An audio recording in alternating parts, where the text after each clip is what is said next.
Sunny, do you want to just briefly say what Snowflake's announcement was in regards to this and how what you think? Yeah, so it's going back a year when Snowpark, or maybe a bit longer, when Snowpark was announced, and like the first class programming language was obviously Scala, going from like a Spark background. Scala was the natural choice, which is kind of a barrier to entry for like a lot of SQL guys like us, or lots of Python-based guys like us as well. So yes, they then also had Java as a sort of first-class programming language, and some of us know Java, and it's very, Scala is very much like Java.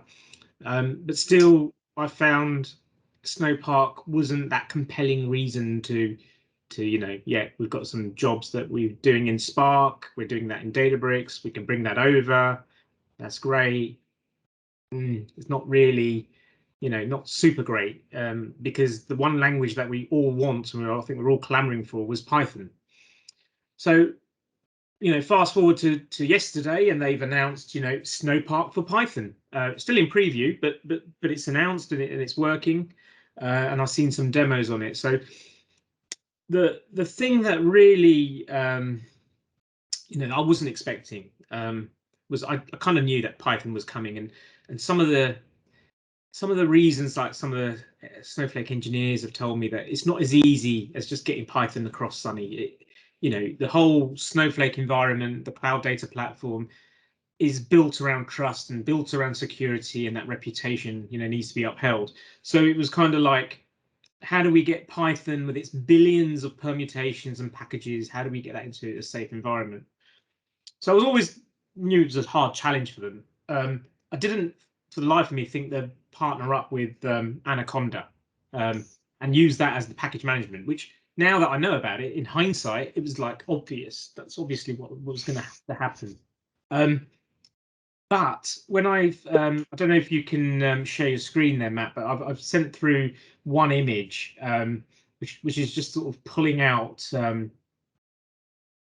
announcement, Snowpark for Python. A lot of people have seen this thing, but that ecosystem of Anaconda isn't just, like pandas and whatever else that people want to use.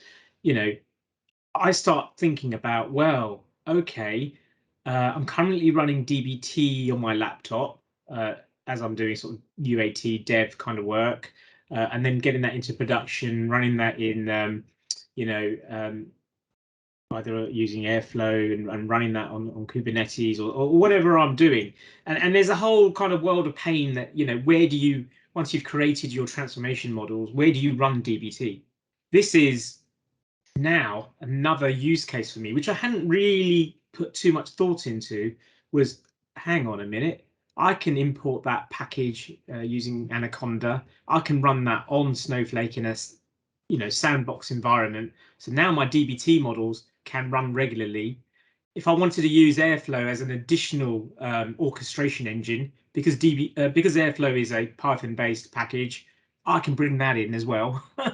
And then my mind started exploding. Like, it's such a great story, and then obviously with the demo that Shri gave, talking about how AI and ML, how you can use machine learning, and the other chap, Maxim, how you could do that.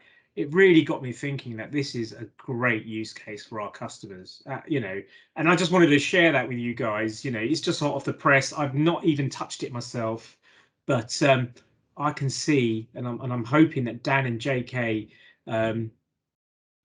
also agree with me, or like what they've seen, or maybe they've got different ideas as well. But I think it's a really great advancement.